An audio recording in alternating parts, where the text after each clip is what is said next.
अस्सलाम वालेकुम। प्रोग्राम सरयाना के साथ मैं हूं आपका मेजबान अमजद चौधरी। कराची में गैर मुल्की तारिकीन वतन एक संगीन मसला बनता जा रहा है। अगर ये तारिकीन वतन कमसिन हो तो जराइम पेशा अफराद के लिए किसी अपॉर्चुनिटी से कम नहीं होते। कराची में ये बच्चे बज़ाहिर कचरा चुनते और भीख मांगते नजर आते हैं, मगर रिपोर्ट्स के मुताबिक ये कमसिन क्रिमिनल्स डकैती के लिए घरों की रेकी और चोरी चकारी में पेश होते हैं। आइए सबसे पहले चलकर दिखाते हैं आपको इस हवाले से एक रिपोर्ट। कराची में तकरीबन 50,000 बेघर बच्चे बेयारो मददगार रहते हैं। बेशतर बच्चों को जराइम पेशा अनासर मनफी सरगर्मियों में आलेकार के तौर पर इस्तेमाल कर रही हैं। बेघर बच्चों की दो इकसाम हैं, एक जो वालिदैन की मर्जी से रोजी कमाने दूसरे मुल्कों और शहरों से स्मगल होकर आते हैं, जिनमें ज़्यादातर अफगानी बच्चे हैं। दूसरे वो पाकिस्तानी बच्चे हैं जो वालिदैन की सख्ती, तशद्दुद और घरेलू माली हालात से तंग आकर घर छोड़कर भाग जाते हैं। इन बच्चों को जराइम पेशा अनासर गाड़ियों के शीशे निकालने, मोटरसाइकिल, मोबाइल फ़ोन छीनने की वारदातें और मुसाफिर बसों में जेबें काटने के लिए इस्तेमाल करते हैं, जिसके पीछे मुनज़्ज़म गिरोह सरगर्म होते हैं। ये बच्चे गदागर माफिया के साथ भी जुड़े रहते हैं। इन बच्चों की कसीर तादाद ठेकेदारों के साथ रहती है। एक ठेकेदार के साथ साथ 20 बच्चे रहते हैं जो कमाई का ज्यादातर हिस्सा ठेकेदार को देकर खाना होटलों के बाहर से या मांग कर खाते हैं।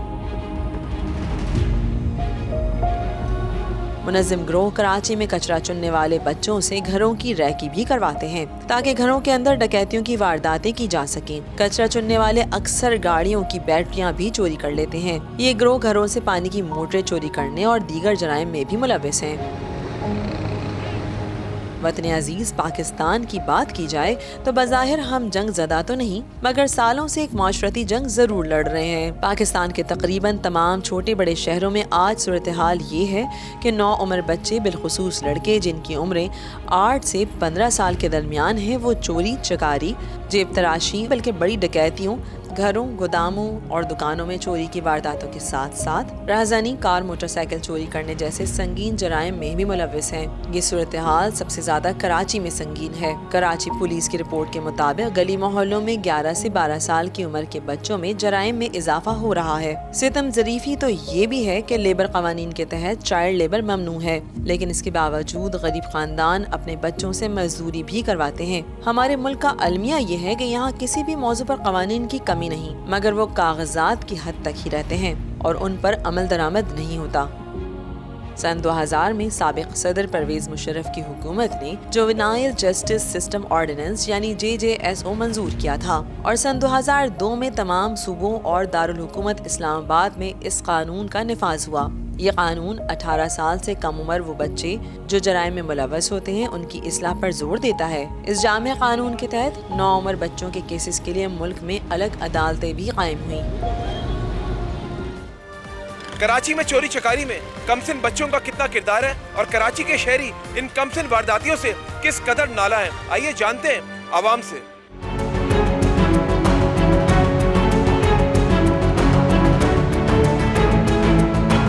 कचरा चुनने वाले जो बच्चे होते हैं, आप क्या समझते हैं ये कितने जराइम में मुलव्विस होते हैं? असल बुनियादी कराची की यही है, गंदगी फैलाने वाले, जिम्मेदारी यही लोग हैं।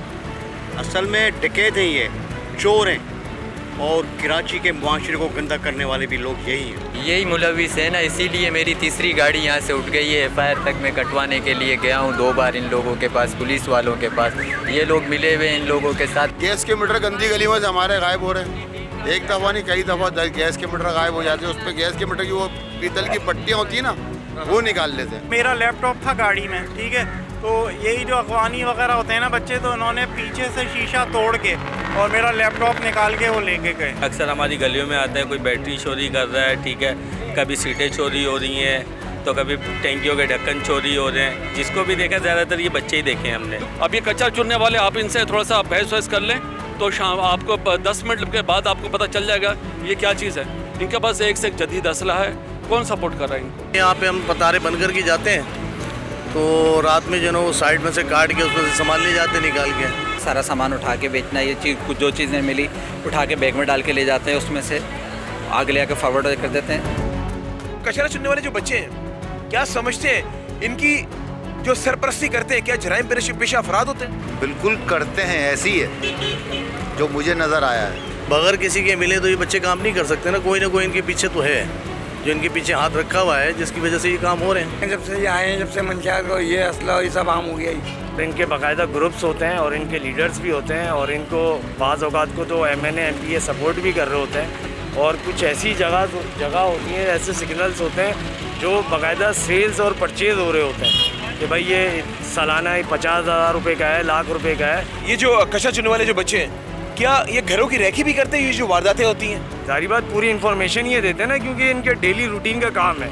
सुबह 5 बजे 5:30 6 बजे से ही आते हैं, अपना कचरा वचरा चुनते हैं और देखते हैं कि कौन सी गाड़ी, कौन सा घर वाला उठता है, कौन से घर जो हैं वो सो रहे हैं, कौन जाग रहे हैं, ये सब इनको हर चीज़ पता होती है। ट्रैकी तो जैसे आम क्रिमिनल्स भी कर रहे हैं इसी यानी भेस बदल के या कुछ इस तरह, तो इनका भी सहारा लेते हैं। घरों पे, बंगले पे डकैतियाँ पड़ रही हैं, ये सब चीज़ें इनका हाथ है। हमारे बफर जोन में सेक्टर 15 में 3-4 घर में आमने सामने डकैतियाँ वो पड़ रही हैं। घरों तक पहुँचे में जाहिर बात, आप किसी भी गली में रात को 3-4 बजे चले जाएं, आपको गलियों में बच्चे मिल रहे होंगे, बोरा टांगा हुआ होगा, यहाँ उन्होंने लाइट लगाई हुई है, कचरा चुन रहे हैं और साथ में कार्रवाई भी हो रही है। रैकिंग भी करते हैं, घरों में वारदातें भी करते हैं, ये लाजमी करते हैं भाई। और देखा गया है ये 4 सीटर रिक्शा है, रातों में लेके घूम रहे होते हैं, किसी की बाइकें उठा के ले जाते हैं, अगर किसी को मिल जाए बैटरियाँ चोरी हो जाती हैं, सबको पता है ये करते हैं भाई।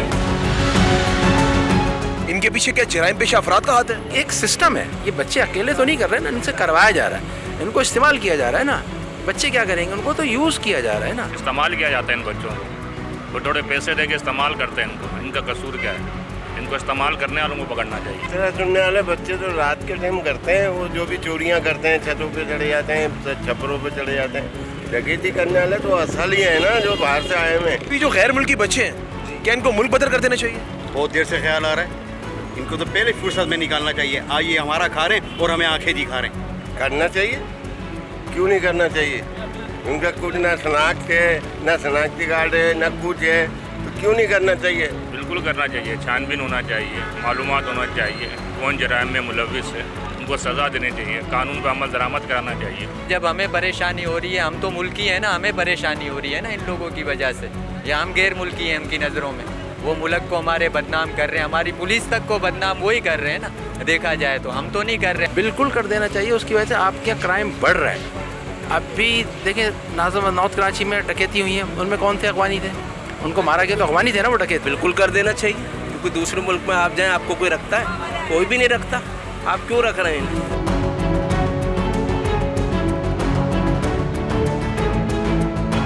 ये जो बच्चे हैं, क्या ये मंशियात और असले के जो नकल व हमल में भी इनका हाथ है? भाई अफगानिस्तान के बॉर्डर से ये लाखों आदमी रोजाना आ रहा है, क्या ये खाली हाथ आ रहे हैं? भाई सब कुछ यही लेकर आते हैं। सिस्टम जो ख़राब किया, पूरी कराची में हर सामान की खपत है यार, हर सामान की खपत है। कुछ भी लेकर आओ कराची में खपत हो जाती है। ये वहाँ से बहुत कुछ लेकर आ रहे हैं, खाली असला नहीं आ रहा, बहुत कुछ आ रहा है। मंशियात आ रही है, छोटे छोटे बच्चे जो मंशियात इस्तेमाल कर रहे हैं, ये पाकिस्तानी मुआशरे को और कौम को तबाह करने वाले ये लोग जिम्मेदार हैं। अच्छा, ये जो स्ट्रीट चिल्ड्रन है, अमूमन ये हमने मुख्तलिफ रिपोर्ट्स में हमने देखा है, जो जराइम पेशा अफराद है उनके अलाए कार होते हैं ये। तो आप क्या समझते हैं कि पुलिस इनको क्यों इन पे काबू नहीं पाती? पुलिस किसी पे भी काबू नहीं कर सकती। मेरे घर के नीचे से गाड़ी चोरी हो गई, मैं जा रहा हूँ कि भाई FIR कर दो, कह रहे कितने बंदे थे। पुलिस काबू इसलिए नहीं करती कि पुलिस का तो आधे से ज़्यादा तबका इनमें मुलविस है, वो तो खुद रिश्वत लेती है। ये सारी जो गाड़ियाँ जो मिलती है चोर बाजार में, पुलिस तो बिकवाती है। हमारी गाड़ी चोरी हुई, हमने पुलिस पे जाके कंप्लेन की, उसने थानेदार ने बोला ठीक है आपको हम फ़ोन कर देंगे, वो आज तक फ़ोन नहीं आया। यार पुलिस को बहुत काम है, पुलिस इतनी मसरूफ़ पुलिस है, आपको पता है हमारी पुलिस की मसरूफियात इतनी है कि वो किस किस पे काबू पाएगी। उनके अपने काम है, उन्हें अपने मामलात निपटाने हैं, 50 मसले। पुलिस मिली भी है, मिली भगत में है, तो इनके साथ ये काम हो रहा है ना, इसके बगैर तो कोई नहीं कर सकता है। मुझे बताओ, अगर कोई मुलविस नहीं है तो कौन कर सकता है? मुझे ताली तो एक हाथ से बजरी नहीं है। और इन्हें अगर आप पुलिस के हवाले कर भी देंगे ना, तो ये छूट के वैसे ही बाहर आ जाएंगे, क्योंकि पुलिस इसमें खुद इन्वॉल्व होती है, इनको खुद ही क्या में जराइम पेशा बनाती है। आप दे दें किसी को, वो 1 हफ्ते बाद आपको मिल जाएगा, उसके लिए कोई गवाही देने वाला भी नहीं होता, और गवाही देगा कौन?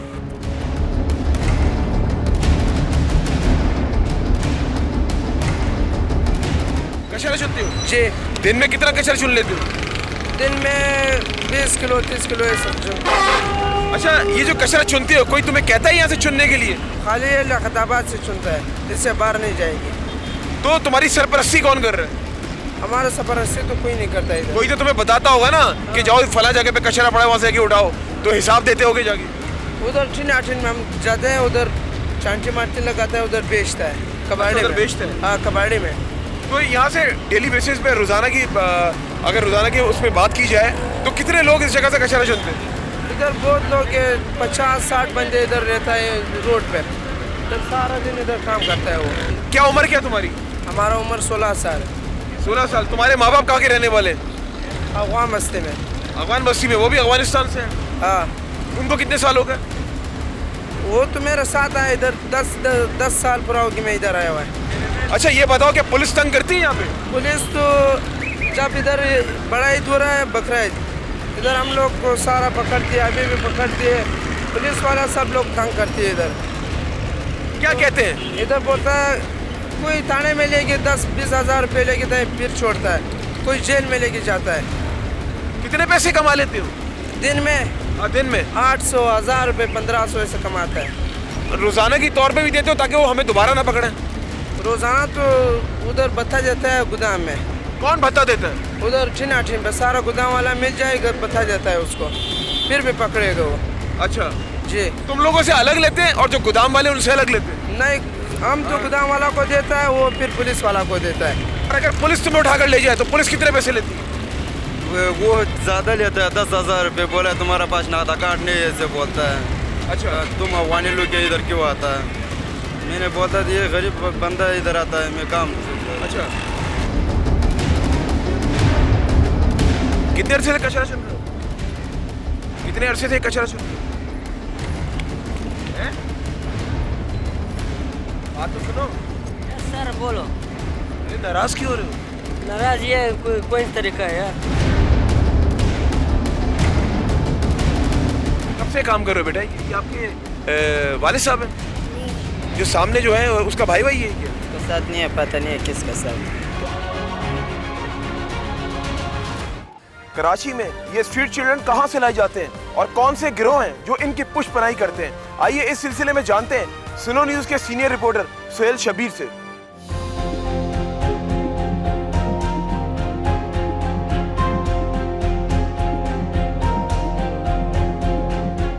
सुहेल साहब ये बताएं कि कराची में स्ट्रीट चिल्ड्रन किस तरह के जराइम में मुलव्विस होते हैं और इनका तरीका वारदात क्या होता है? चोरी की वारदातों में सबसे ज़्यादा ये इन्वॉल्व होते हैं। अच्छा, चोरी की वारदातें वो वाली जो घरों के बाहर गाड़ियाँ खड़ी होती हैं उसकी बैटरियाँ निकालना। घरों के बाहर अमूमन हमारे यहाँ सोसाइटी में मसला है कि वो मोटर जो होती है, वाटर मोटर, वो बाहर लगा देते हैं, उसको खोल के ले जाना। मोटरसाइकिलों के कार्बेटर खोल लेना, या इवन के पूरी मोटरसाइकिलें ही जो है वो उठा के ले जाते हैं। तो जो अभी तक मुशाहिदे में सबसे ज़्यादा चीज़ें आई हैं वो सबसे ज़्यादा जो पोश इलाकों के बाहर लोग अमूमन गाड़ियों को खड़ी करते हैं, बाइकों को, उसमें लॉक नहीं लगाते। अच्छा, ये बच्चे क्या करते हैं कि उसको पहले जो है वो स्टार्ट करने की कोशिश करते हैं, अगर उनसे स्टार्ट नहीं होती तो इसको वैसे ही धक्का लगा के जो है वो लेके निकल जाते हैं, तो उनको रोकने वाला कोई नहीं होता। अच्छा, इनका तरीका वारदात कुछ इस तरह होता है। ये पहले होता ये है कि पहले आपके घर पर आएंगे, आपसे खाना मांगेंगे, आपसे पैसे मांगेंगे। आप उनको अगर 2 मिनट का वेट या 10 मिनट का वेट कराते हैं कि मैं अंदर से खाना लेकर आता हूँ, तो ये बाहर बैठ के आपके पूरे घर की रैकी कर रहे होते हैं। कि रैकी करने के बाद या तो खुद वारदात कर देते हैं या अपने किसी दूसरे तीसरे बच्चे को, छोटे को या किसी और लड़के को भेज के वो सामान उठवा देते हैं। अपना फेस ये क्लियर रखते हैं वहाँ पर। जो बड़ी डकैती होती है उनमें भी ये बच्चे मुलविस होते हैं? देखिए, सिर्फ डकैतियाँ ही नहीं, मैं आपको बताऊं कि अभी एक मर्डर की वारदात हुई थी, उसके अंदर भी एक स्ट्रीट चिल्ड्रन का नाम आया था। उस मर्डर की रैकी का जो काम है वो उस बच्चे ने किया था। क्योंकि होता ये था, वो बच्चा अमूमन गली के कोने में बैठा रहता था और लोग उसको खाना पीना, पैसे वगैरह देते थे, तो लोगों को शक नहीं हुआ कि ये बच्चा क्या मकसद, इसका मकसद है यहाँ बैठने का। तो जब वो मर्डर हुआ और उनके मुल्जिमान गिरफ्तार हुए तो ये इंकिशाफ हुआ कि उस शख्स की आने जाने की टाइमिंग, उसकी एक एक चीज़ की जो टाइमिंग थी वो बच्चा नोट करके दे रहा था। तो सुहेल साहब, कौन है जो इन बच्चों को जराइम के लिए इस्तेमाल करते हैं? देखिए, पूरा नेटवर्क है। मैं अगर पूरे नेटवर्क पे आप नज़र डालेंगे तो आपके कानों से धुआं निकलेगा कि ये किस तरह लोग इसको मैनेज कर रहे हैं। स्ट्रीट चिल्ड्रन सिर्फ यही नहीं कि स्ट्रीट चिल्ड्रन ये डकैतियाँ ही करते हैं या चोरियाँ कर रहे होते हैं, इनसे सबसे बड़ा जो काम लिया जाता है वो गदागरी का लिया जाता है। उस गदागरी का पूरा एक नेटवर्क है, पूरे सिग्नल्स, होटल्स और जो शॉपिंग सेंटर, मसाजिद के ठेके दिए हुए हैं। उन ठेकों से ठेकेदार आके पैसे भी लेते हैं और पुलिस के कुछ लोग उसको सपोर्ट करते हैं। ये बात ज़बरदस्त आम है कि ये बच्चे मंशियात फरोशों के लिए पेडलर्स का काम भी करते हैं। बिल्कुल, ये ना सिर्फ मंशियात फरोशों के लिए काम करते हैं, ये चोरों डकैतों के लिए काम करते हैं, घरों की रेकियां करके देते हैं, मंशियात की सबसे अच्छी सप्लाई करते हैं। उसकी वजह यह है कि अमूमन इस तरह के बच्चे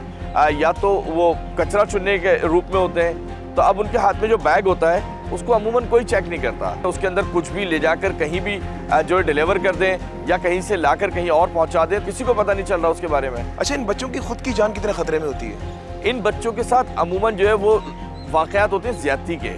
अच्छा, इनमें होता क्या है कि इनके साथ अगर कोई ज़्यादती होती है तो एक तो ये बच्चे अमूमन पढ़े लिखे नहीं होते और छोटे ही होते हैं, क्योंकि इनके पास अवेयरनेस नहीं होती कि आपके साथ जो वारदातें हो रही हैं या फिर आपके साथ जो ज़्यादती हो रही है इसका सही प्लेटफॉर्म क्या है। सेकंड चीज़, अगर ये वहाँ चले भी जाते हैं तो हमारी पुलिस माशाल्लाह आपको पता है कैसी है, वो इनको 2 चमाट मार के और भगा देती है कि आप जाओ यहाँ से, और आप जो है वो किसी पे इल्ज़ाम लगा रहे हो आके। इनको जब गिरफ्तार किया जाता है तो ये आज़ाद भी हो जाते हैं। जो इनके हैंडलर्स हैं, जब इनको निकाल कर आज़ाद करा कर ले जाते हैं, उसके बाद इनको कहाँ लेकर जाते हैं? देखिए, ये सबसे अहम सवाल है, क्योंकि ये कराची शहर में, क्योंकि हम कराची की बात कर रहे हैं, तो कराची शहर में एवरेज तकरीबन 3000 लोग, 3000 स्ट्रीट चिल्ड्रन सालाना पकड़े जाते हैं मुख्तलिफ जराइम में, चोरी में, XYZ किसी भी चीज़ में आप उसको ले लें। उसमें से जो है वो तकरीबन 10% लोग ऐसे हैं कि जो इन बच्चों के ख़िलाफ़ मुकदमा दर्ज करा लेते हैं या पुलिस को कंप्लेन कर देते हैं। 90% ऐसे लोग हैं जो इन बच्चों को वहीं से हम लोग जो है वो माफ़ कर देते हैं या फिर थोड़ा सा एक आध थप्पड़ मार के भेज देते हैं। ये हमारी टोटल सज़ा होती है। तो ये जो 10% जिसका मैं आपको बता रहा हूँ, अगर उन 10% के केसेस का आप नज़र डालें तो उनकी पैरवी करने वाला कोई नहीं होता। जो देखें, कोर्ट से सज़ाएं मिलती हैं एविडेंसेस की बुनियाद पर, अब इनकी पैरवी करने कोई नहीं जाता, तो वो क्या होता है कि फिर जो माफियाज के लोग होते हैं उनको पता होता है कि हमारा कौन सा बच्चा कहाँ बंद हो गया है, तो वो उसको रिलीज़ कराते हैं। अच्छा, ये बताएं कि माफियाज को क्या नहीं पकड़ सकते, कि इनको पकड़ना आसान नहीं है क्या? जो पकड़ेगा वो खुद माफिया का हिस्सा है। मतलब मैं ओपनली बोल रहा हूँ, पुलिस इस माफिया का हिस्सा है, पुलिस इस पे पैसे लेती है, उनकी बीट बंधी हुई है, उनका पूरा सिस्टम चल रहा है। हमारे जो थाने का इंटेलिजेंस का निज़ाम है वो 90% तो वो इन बच्चों से इंफॉर्मेशन कलेक्ट कर रहे होते हैं। ये जो बच्चे हैं, असले के नकलो हमल में भी इस्तेमाल किया जाता है? बिल्कुल, देखें, जब अभी कराची ऑपरेशन हुआ था तो उसके अंदर जो मेन इंकशाफात हुए थे उसमें सबसे बड़ा इंकशाफ ये था कि ये जो स्ट्रीट चिल्ड्रन है ये असलहे की स्मगलिंग में भी इन्वॉल्व है। सुहेल शब्बीर साहब, बहुत शुक्रिया वक्त देने के लिए। Thank you.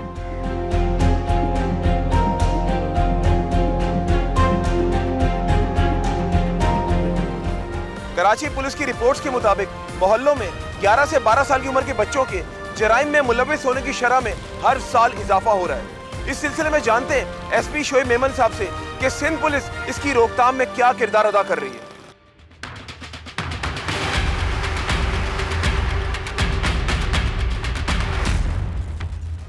शुभ साहब, शहर कराची में बाइक चोरी से लेकर बैटरी चोरी और जो कार के दोनों जो मिरर्स जो चुरा लेते हैं, तो इसमें कहा जाता है कि जो कचरा चुनने वाले बच्चे हैं उनकी इन्वॉल्वमेंट देखी गई है। इस बारे में क्या कहना चाहेंगे आप? CCTV कैमरास जो हमने प्राइवेटली तौर पे कम्युनिटी लगवाती है, उनको जब हम देखते हैं उनमें यही पाया गया है, मोस्टली इंडस्ट्रियल एरिया की तरफ भी जो छोटे बच्चे आते हैं कचरा चुनने के लिए, वो साथ पे कोई ऐसी गाड़ी कोई खड़ी होती है उसके मिरर निकाल लिए या इस तरीके से कोई छोटी मोटी चोरी की वारदातें होती हैं। सब्ज़ी मंडी में हम जब होते थे, मैं SP सोराब गोट जब था, सब्ज़ी मंडी के अंदर भी इन बच्चों का जब आना जाना होता था तो वो फ्रूट की या जो सब्ज़ियों की बोरियां होती है उनको छुरी से काट के वहाँ से चोरी किया करते थे। तो ये उनका हमने देखा है कि एक ट्रेंड है इस तरीके का। अच्छा, ये अगर बात की जाए स्ट्रीट चिल्ड्रन के हवाले से, तो स्ट्रीट चिल्ड्रन की मंशियात की जो नकल हरकत होती है और उसके इस्तेमाल में भी ये पाए गए, तो इस पर एक्शन लेना किसकी जिम्मेदारी है? पुलिस का डोमेन है कि जी पुलिस मंशियात के ऊपर जो है वो कॉग्निजेंस लेती है और लेती रही है और इंशाल्लाह लेती रहेगी आगे। ये छोटे बच्चे बेसिकली खुद भी स्मॉल क्वांटिटीज़ में कंज्यूम करते हैं मंशियात, प्लस एज ट्रांसपोर्टर्स भी ये काम करते हैं कि जी किसी एक पार्टी से दूसरी पार्टी को ट्रांसपोर्ट करना इन स्मॉल अमाउंट्स। तो इस पर वक्तन फ़वक्तन पुलिस कार्रवाई करती भी रहती है, गिरफ्तारियाँ भी होती हैं और कन्विक्शंस भी होती हैं। अच्छा, एक बहुत इंपॉर्टेंट सवाल कि पुलिस इन स्ट्रीट चिल्ड्रन को हिरासत में लेते हुए क्यों कतराती है? कतराने का इशू नहीं है। हमारा जो पीनल कोड है वो डिज़ाइन इस तरीके से किया हुआ है, मैं पहले भी इस पर काफ़ी मरतबा डिबेट कर चुका हूँ और बात हम करते रहते हैं वक्तन फ़वक्तन, कि 7 साल की उम्र तक का कोई बच्चा अगर क्राइम करता है तो वो एज अ क्राइम ट्रीट नहीं होगा, उसको एक जनरल इम्यूनिटी है। दूसरी इम्यूनिटी आ जाती है कि जी 12 साल का बच्चा है और अगर कोर्ट समझती है कि ये बच्चा अपने हवास में नहीं है या ये इतना मेच्योर इनफ नहीं है, वो भी जनरल इम्यूनिटी की क्लॉज में आ जाता है। 12 साल के जो ऊपर के बच्चे होते हैं वो पुलिस उनको करती है, लेकिन वो भी 18 ईयर माइनस जो होते हैं, 18 ईयर से कम होते हैं, वो जुवेनाइल कोर्ट्स पे ट्राई होते हैं, जिसकी बहुत ही लिमिटेड कोई सज़ा होती है। ट्रेनिंग सेंटर्स में उनको भेजा जाता है, वोकेशनल सेंटर में भेजा जाता है, उमूमन उनको छोड़ भी दिया जाता है किसी गारंटीज़ के ऊपर। इसका मतलब ये कि लॉज इतने ज़्यादा स्ट्रॉन्ग नहीं है तभी इस पर इम्प्लीमेंटेशन नहीं होता। इन बच्चों को 100% कन्विक्ट भी आप नहीं कर सकते या लाइफ इम्प्रिजनमेंट की तरफ भी नहीं जा सकते, जुवेनाइल कोर्ट्स को भी नहीं छोड़ सकते, एक दरमियाना रास्ता लेना पड़ता है। अच्छा, इस वक्त गदागर बच्चों की भरमार है शहर में और रिपोर्ट्स के मुताबिक ये गदागरों के हरकारे होते हैं, तो अगर बात की जाए पुलिस के हवाले से तो पुलिस इन बच्चों के ज़रिए उस माफिया तक क्यों नहीं पहुंच पाती? देखिए, जो गदागरों के गदागरी एक्ट हमारे पास है, ये जो बेगर एक्ट हमारे पास नाफिजुल अमल है और उस पर भी जो है वो हम कार्रवाई करते रहते हैं। टेक्निकली क्या चीज़ है कि स्टेट जो है ना वो गवर्नमेंट की मुख्तलिफ़ पॉलिसीज़ होती हैं और उसके हिसाब से जो है वो हमें ऐसा एक्शन लेना पड़ता है जो लीगल भी हो लेकिन एक्सेस की तरफ न चला जाए। अच्छा, गुज़िश्ता अगर रिपोर्ट्स के हवाले से बात की या पुलिस की रिपोर्ट्स की मैं बात कर रहा हूँ, तो उसमें ये जो बच्चे हैं ये रैकी करते हैं, घरों की डकैती वगैरह में भी ये मुलविस पाए गए, तो इस बारे में क्या कहना चाहेंगे आप? कोई भी वेगा बॉन्ड है, यानी कोई बंदा ऐसा है जो बग़ैर किसी मकसद के कहीं पर घूम फिर रहा है, आवारा जैसे उनको कहा जाता है, कोई भी आवारा आदमी ऐसे बग़ैर किसी मकसद के किसी जगह घूम रहा होता है, तो टेक्निकली उसके लिए माइंड यही हमारा होता है कि ये किसी क्राइम को कमिट करने के लिए रेकी कर रहा है या कोई उसकी नीयत है इस क्राइम कमिट करने की। तो हमारे पास बिल्कुल ये प्रोविज़न है कि ऐसे बंदे को हम मैजिस्ट्रेट के आगे पेश करते ताकि मैजिस्ट्रेट उससे श्योरिटी ले कि वो गुड बिहेवियर मेंटेन रखेगा और कोई भी किसी सोशल क्राइम में इन्वॉल्व नहीं होगा। अच्छा, हुकूमत सिंध के वाज़ा कवानीन होने के बावजूद अगर सिंध पुलिस की बात की जाए तो क्यों इन बच्चों के खिलाफ कार्रवाई नहीं करती? क्या खौफज़दा इनको लॉकअप करने से? नहीं, बच्चों को इस पर खौफज़दा का कोई एलिमेंट नहीं है। गवर्नमेंट की पॉलिसी भी है कि हम इस पर कार्रवाई करें और फॉरेन एक्ट के तहत भी कार्रवाइयाँ होती रहती हैं। जो बाहर के ये अफ़गानी बच्चे हैं उनके ख़िलाफ़ मोस्टली तो हमने वही उन बच्चों को देखा है जो अफ़गानी बच्चे हैं जो अनरजिस्टर्ड है, फॉरेन एक्ट के तहत आते हैं। तो गवर्नमेंट की हिदायत के मुताबिक हम लोग इनको अरेस्ट भी करते हैं और इनको कोर्ट्स पे पेश भी करते हैं, फिर वो आगे कोर्ट के रहम करम पे होते हैं। अच्छा, अफ़गान बच्चों के ख़िलाफ़ जब पुलिस कार्रवाई करती है तो क्या अफ़गानिस्तान से थ्रेट्स भी आती हैं आप लोगों को? वो तो एक जनरलाइज थ्रेट्स होते थे किसी टाइम में, अभी भी होते हैं। अच्छा, मेरा लास्ट सवाल आपसे ये है कि नादर आका इसमें बड़ा अहम किरदार है, जो ID कार्ड्स वगैरह भी आपको पता जिस तरह इशूज़ वगैरह कर दिए जाते हैं, तो उसमें क्या इम्प्लीमेंटेशन हो रही हैं? जब ये रेफ्यूजीज़ एंटर हुए पाकिस्तान के अंदर तो इनकी 2 मुहिम चल चुकी हैं जिसमें ये रजिस्टर हुए हैं और इस वक्त तकरीबन कोई 12 से 13 लाख जो है अफ़गान रेफ्यूजीज़ हमारे पास रजिस्टर्ड हैं पाकिस्तान में। लेकिन आप देखते होंगे कि इनकी तादाद काफ़ी ज़्यादा है क्योंकि रजिस्ट्रेशन की मुहिम 2 बार हुई है, वो रिवीजन नहीं हुई है। ज़ाहिर सी बात है, एक अफ़गान कपल आया है, उसकी रजिस्ट्रेशन हो गई, अब उसके आगे 2 बच्चे हुए, 4 बच्चे हुए, उनकी रजिस्ट्रेशन नहीं हुई, वो रजिस्टर्ड नहीं हुए। अब वो चीज़ हमारे डेटा रिकॉर्ड में नहीं है, लेकिन हम इसके लिए पॉलिसी ये की है कि हम उसका CRO रिकॉर्ड बनाते हैं। अगर वो किसी क्राइम में मुलविस है तो हम उसका NIC नंबर हमारे पास नहीं होता, लेकिन उसके थंब इम्प्रेशन से हम उसका CRO रिकॉर्ड कम अज़ कम बना लेते हैं ताकि इन फ्यूचर जो है हम उसको मॉनिटर कर सके बंदे। चलिए शोएब साहब, बहुत शुक्रिया वक्त देने के लिए। Thank you sir.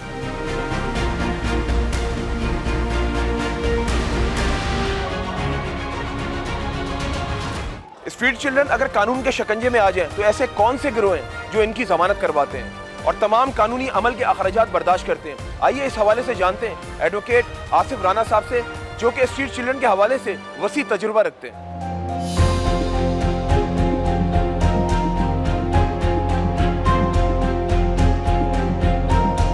राना साहब, ये सड़क के जो बच्चे होते हैं ये जराइम पेशा अफराद के लिए कितना कारामद होते हैं? सबसे ज़्यादा बच्चों को जो इस्तेमाल करते हैं स्ट्रीट चिल्ड्रन को, वो कबाड़िए इस्तेमाल करते हैं, जिसमें तांबा, कॉपर, चोरी चकारी, कराची के लोगों की चीज़ें जो हैं वो तकरीबन करोड़ों रुपया उनकी जो इमलाक है उनको नुकसान पहुँचाया जाता है। अच्छा, ये बच्चे घरों की रेखी और दुकानों की रेखी भी करते हैं? सिटी कोर्ट में अगर आप देखेंगे तो आपको बच्चे बोतलें चुनने से लेके बोतलें बेचने से लेके बहुत तरह के इस तरह के काम करते हुए सरंजाम दे रहे होंगे कि जिसमें आम बंदे का ध्यान इस तरफ नहीं जाता होगा किसकी बेल हुई है, किसकी ज़मानत खारिज हुई है, क्या हो रहा है कोर्ट के अंदर।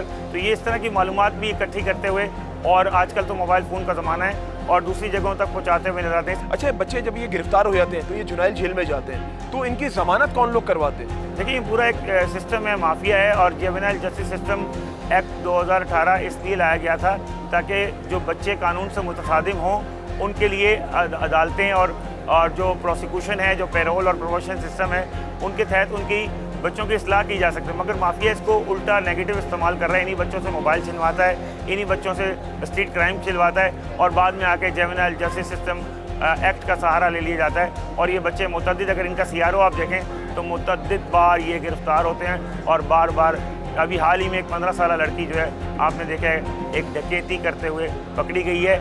इससे आप अंदाज़ा लगा लें कि हमारा माशरा किस तरफ जा रहा है। अच्छा राना साहब, ये भी सुना गया है कि इनके साथ, इन बच्चों के साथ पुलिस वाले हैरेस भी करते हैं, तो इसकी रिपोर्ट कहाँ की जाती है? असल में होता ही है कि पुलिस की जो जितनी भी हरासमेंट है, जितना भी अब्यूज़ है, उसके लिए हमारे पास हर SSP और DIG की सतह पर कंप्लेन ऑफिस तो मौजूद है। मगर पाकिस्तान ने आलमी मुआहिदा बराए हुकूक़ अतफ़ाल जो है 1989 में दस्तखत किया था, और उसका एक ऑप्शनल प्रोटोकॉल है जिसको कहते हैं कंप्लेन ऑफ चिल्ड्रन। पाकिस्तान हुकूमत ने आज तक आलमी मुआहिदा बराए हुकूक़ अतफ़ाल का कंप्लेन ऑफ चिल्ड्रन का जो है ऑप्शनल प्रोटोकॉल साइन नहीं किया, लिहाजा बच्चे 154 की FIR की कार्रवाई जो है वो नहीं करवा सकते, और बच्चे अपनी कंप्लेन नहीं दर्ज करा सकते। अच्छा, इन बच्चों के हवाले से कानून साजी तो है, लेकिन उस पर इम्प्लीमेंटेशन नहीं होता। स्ट्रीट क्राइम भी अरूज पर है। अगर स्ट्रीट चिल्ड्रंस के हवाले से बात की जाए, चोरी चकारी भी ये लोग कर रहे होते हैं, तो उस जो कवानीन बनाए गए कि उस पर अमल दरामद नहीं हो रहा? जी, उसको हुकूमत की तरजीहात बच्चे नहीं हैं, क्योंकि बच्चों के वोट नहीं होते, और बच्चे जो हैं पॉलिटिकल प्रोसेस में डायरेक्ट बराह रास्त इन्वॉल्व नहीं होते। इस वजह से हुकूमत की तरजीहात जो हैं बच्चे नहीं हैं। उसका अंदाज़ा आप इससे लगा सकते हैं कि 20 करोड़ रुपया जो प्लानिंग एंड डेवलपमेंट से हर साल सिंध चाइल्ड प्रोटेक्शन अथॉरिटी को मिलता है, वो पैसा भी इस्तेमाल नहीं हो पाता, और हाल ही में 5 करोड़ रुपये जो है उसमें से वापस गए हैं। हर साल 20 करोड़ रुपया जो पैसे मिलते हैं सिंध चाइल्ड प्रोटेक्शन अथॉरिटी को, वो भी पैसे वो इस्तेमाल नहीं कर पाते। नाअहली की इंतहा इससे ज़्यादा क्या हो। अच्छा, इन बच्चों की अगर रिहैब की बात की जाए, हुकूमत तो पैसे नहीं देती, लेकिन इन बच्चों की रिहेबिलिटेशन की अगर इसको जो इदारे हमारे जो बने हुए हैं, तो आप क्या समझते हैं इनको रिहैब करने की ज़रूरत है?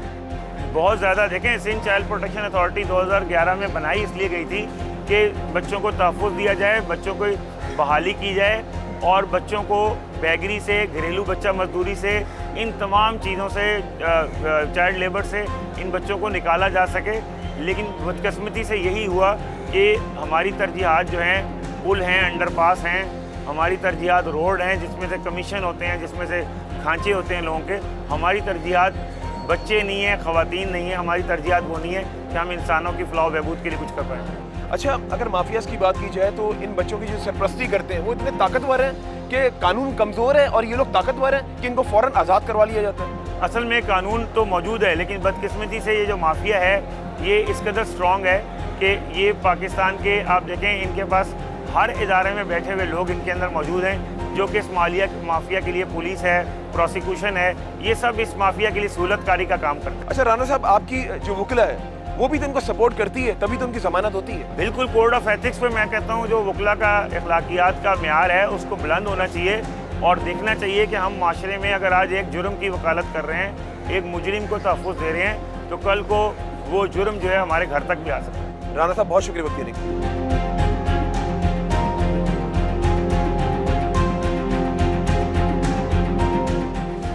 कराची शहर में आपको ऐसे बहुत से मुखय्यर हज़रात मिलेंगे जो रज़ाकाराना तौर पर फलाह बहबूद के कामों में आगे बढ़ चढ़ कर हिस्सा लेते हुए नजर आएंगे। एक ऐसी खातून है जिन्होंने अपनी मदद आपके तहत स्ट्रीट चिल्ड्रन बच्चों की तालीम के लिए तकरीबन 7 साल पहले जद्दोजहद शुरू की। आइए जानते हैं माहिन बलोच से कि आखिर ऐसी क्या वजूहात थी जिसकी वजह से इन बच्चों को तालीम देने की ठान ली।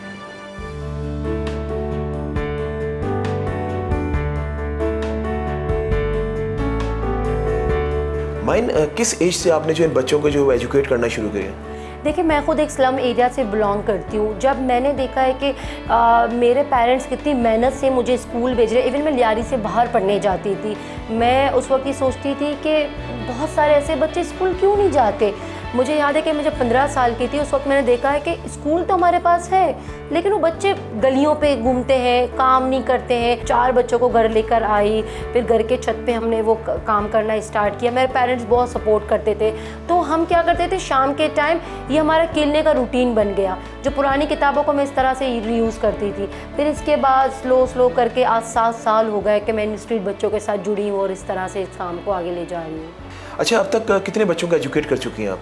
हमारे पास तो रिकॉर्ड है, हमारे पास 500 प्लस बच्चों को हमने हमारे साथ जुड़े थे। बहुत से बच्चे आगे निकल गए। हमारे पास डिफरेंट एज ग्रुप के बच्चे आते हैं। गर्ल्स की तादाद हमारे पास ज़्यादा है, लेकिन हम दोनों को साथ मिलके पढ़ाते हैं। अच्छा, इसमें फाइनेंशियली सपोर्ट आपको कौन करता है? क्या हुकूमत करती है, कोई प्राइवेट सेक्टर पे लोग करते? नहीं, देखिए, फाइनेंशियली सपोर्ट हमारे पास गवर्नमेंट की तरह से कोई सपोर्ट नहीं है, लेकिन जो चीज़ों को, जैसे फेसबुक को, सोशल मीडिया को मैंने अपना एक टूल बनाया। मेरे बाबा के फ्रेंड्स हैं, मेरी सिस्टर के फ्रेंड्स हैं, मेरे अपने कुलीग जो भी काम कर रहे हैं मेरे साथ, तो उनके ज़रिए अब वो हेल्प मिलती है। जैसे कुछ बच्चों को हम प्राइवेट सेक्शन में मैट्रिकुलेशन करा रहे हैं, अब वो मैट्रिक के बाद हम उसे स्पॉन्सर कर रहे हैं। जैसे 2 साल के लिए वो बच्चा हमारे स्पॉन्सर पे कॉलेज के मतलब डिग्री हासिल कर रहा है, यूनिवर्सिटी लेवल तक हम बच्चा जा रहा है। अगर कोई बच्चा स्किल प्रोग्राम करना चाहे, क्योंकि हमारे पास अब जाके बड़े एज के बच्चे भी आ रहे हैं, क्योंकि वो ये कहते हैं कि चाइल्ड जो हम बच्चे थे, हमें आइडिया नहीं था, हम गलत चीज़ों में इन्वॉल्व थे, हमें पढ़ने का शौक़ था, लेकिन हमें पता नहीं था कि हमें किस तरह से पढ़ना है, हमें फैमिली का सपोर्ट नहीं था, हमें एजुकेशन हमारे पास ना होने के बराबर था। अब वो बच्चे हमारे पास आते तो हम उन्हें इंग्लिश कोर्स करा देते हैं, कंप्यूटर के कोर्सेज करा देते हैं, स्किल प्रोग्राम करा देते हैं। अच्छा, माइन ये बताएं कि बच्चे जो आपके पास पढ़ते हैं, उनको आपकी कैसी लोकेशन पता चलती है कि आप यहाँ पे बच्चों को पढ़ा रही हैं? तो या वो खुद डायरेक्ट आते थे या कोई आपकी लोकेशन बताता था? देखिए, अब तो 7 साल हो गए, अब तो माशाल्लाह से पहचान। पहले तो सपोर्ट नहीं था कम्युनिटी से, तो अभी भी सपोर्ट बहुत कम है। मेरे स्टूडेंट्स अपनी सक्सेस स्टोरीज़ बताते हैं कि पहले मैं क्या करता था, अब मैं क्या किस मकाम पे पहुंच चुका हूं। तो वही बच्चे इन्फ्लुएंस करते हैं एक दूसरे को, तो वो एक साइकिल बन जाता है। मानी जो स्ट्रीट चिल्ड्रन बच्चे होते हैं, क्रिमिनल एलिमेंट्स के अलग कैसे बन जाते हैं? अगर हम क्रिमिनल एक्टिविटीज़ की बात करें तो मैंने ऐसे बहुत सारे बच्चों को देखा है कि वो अपने फैमिली प्रेशर से, उनके पास बहुत से ऐसे बुरे हालात ऐसे थे कि वो सोचते थे कि अगर हम कोई इस तरह से काम करे जिससे हमें पैसे भी मिलें तो वो उस काम में जुड़ सकते हैं। जब इंसान के पास बेसिक नीड नहीं होती तो उसे अगर कहीं भी रास्ता, कोई भी रास्ता मिले तो वो उस रास्ते को इख्तियार कर सकता है। अगर हम ऐसे एक्टिविटीज़ की बात करें, बच्चों को पैसे मिल रहे हैं तो वो तो एक मोम की तरह होते हैं ना, उनको ये नहीं पता कि हम क्या कर रहे हैं। उनको जो शेप आप दोगे, जो शेप वो लेंगे ना। अगर वो देखें कि वो क्रिमिनल एक्ट की तरफ जा रहे हैं, वो एक बैड एक्टिविटीज़ की तरफ जा रहे हैं, वो बच्चे मतलब वायलेंस की तरफ जा रहे हैं, वो ये नहीं देखते कि हम अपने फ्यूचर को, अपने आप को तबाह कर रहे हैं। चाइल्ड एब्यूज़ के मैं अगर केसेस की बात करूँ तो हमारे पास आए दिन बढ़ रहे हैं। क्यों बढ़ रहे हैं? क्योंकि we are not providing basic need. अच्छा माइन, ये बताएं कि कुछ बच्चे ऐसे हैं जो अपनी मर्ज़ी से घर छोड़ते हैं, बड़ा ज़हनी, उनको एक डिप्रेशन की बात कर लें, ज़हनी दबाव की बात कर लें, तो उन बच्चों के बारे में आप क्या कहना चाहेंगे? देखिए, मैं ये मानती हूँ कि अगर आपके पास कोई सेफ़ इन्वायरमेंट है, आपके पास हैप्पी प्लेस है, तो आप कभी भी अपनी मर्ज़ी से वो चीज़ें नहीं छोड़ सकते। उनको, उन बच्चों पे इतना प्रेशर होता है कि उनको एंड वक्त पे ये समझ नहीं आता है कि हम आए भी तो क्यों घर पे आए, क्योंकि एक तो पेरेंट्स का बहुत सपोर्ट नहीं है। बच्चे अपनी मर्ज़ी से तो ज़रूर घर छोड़ते, लेकिन हम पीछे का वो नहीं देखते, हम रियलिटी नहीं देखते, हम ग्राउंड रियलिटी पे बात नहीं करते कि उनके पास क्या क्या चीज़ें हो रही हैं। क्या घर में वो एक्सप्लॉइट नहीं हो रहे? बिल्कुल, वो घर पे भी वो सेम सिचुएशन में, तो वो उससे थक के वो स्ट्रीटों पर आ जाते हैं। जब वो स्ट्रीट पर आते हैं तब जाके उनका ये होता है कि उनको कोई गाइडियन करने वाला नहीं होता है, तब हम और आप जैसे लोग उनको गलत यूज़ करते हैं। जो जुनाइल है उधर, और उसके अलावा अगर स्ट्रीट की बात की जाए या रिहैब सेंटर्स की बात की या पुलिस स्टेशंस की बात की जाए, यहाँ पर हमारे बच्चे कितने महफूज हैं ये स्ट्रीट चिल्ड्रंस के हवाले से? देखिए, मैं मानती हूँ कि वहाँ पर हमारे बच्चे बिल्कुल भी महफूज नहीं है। एक बच्चा अपने घर पे महफूज नहीं हो सकता तो वो वहाँ पे कैसे महफूज हो सकता है? ये मैं एक रिसर्च बेस्ड बात कर रही हूँ, उसके पीछे रीज़न्स भी हैं। वो रीज़न ये है कि आपने एक केस को आप हाईलाइट कर चुके हो, आपने डिसीजन सुना दे कि बच्चा रिहाब में जाएगा। रिहाब के बाद वो बच्चे में चेक एंड बैलेंस नहीं होता। आपको क्या पता है कि वहाँ पे क्या हो रहा है, वो क्या किस सिचुएशन से जा रहा है। जब वो बच्चा वहाँ से आता है उसके बाद वो दोबारा से वही चीज़ों पे लग जाता है। क्योंकि मैं ये मानती हूँ, अगर इदारे बन रहे हैं, अगर आप डिटेंशन सेंटर्स बना रहे हो, आप रिहाब सेंटर बना रहे हो, आप जेल की बात कर रहे हो, आपने पनिशमेंट इतने टाइम की दे दी, लेकिन पनिशमेंट के बाद वो बच्चा क्या कर रहा है, कहाँ जा रहा है, जब तक आप चेक एंड बैलेंस नहीं करोगे तो मुझे नहीं लगता कि ये सेफ इन्वायरमेंट हम बच्चों को दे रहे हैं। अगर हुकूमत की बात की जाए तो कवानीन भी बने हुए, उस पर इम्प्लीमेंटेशन नहीं होता, इस बारे में आप क्या कहना चाहेंगे? पाकिस्तान में हम रियलिटी को नहीं बदल सकते। स्ट्रीट बच्चे हैं, बिल्कुल है, स्ट्रीट स्कूल है तो बिल्कुल है।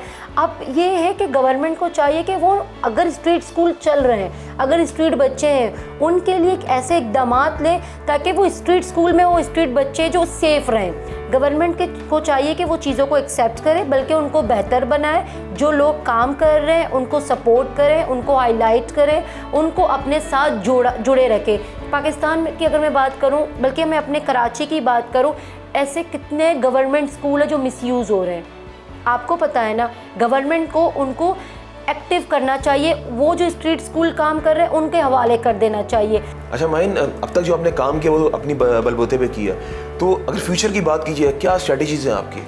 देखिए, मैं अभी भी यही मानती हूँ कि मैं किसी के इंतज़ार में नहीं रहूँगी कि मुझे कोई मदद मिले या कोई फाइनेंशियल सपोर्ट मिले।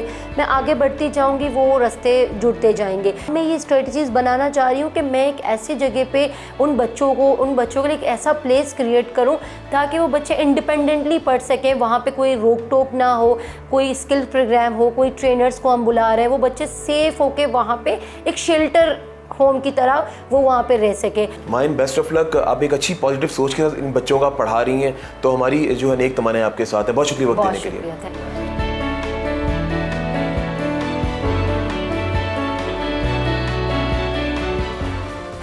इन स्ट्रीट चिल्ड्रन को नज़रअंदाज करने से आने वाले सालों में मसाइल में इजाफा होगा। अगर हुकूमत उन बच्चों की परवरिश करे तो ये बच्चे मुस्तकबिल में फ़ाल किरदार अदा कर सकते हैं। हमको सोचना होगा कि मुस्तकबिल में हम कैसा पाकिस्तान देखना चाहते हैं। इसी के साथ अपने मेज़बान अमजद चौधरी और सरेयाना की टीम को इजाज़त दें। खुदा हाफिज़।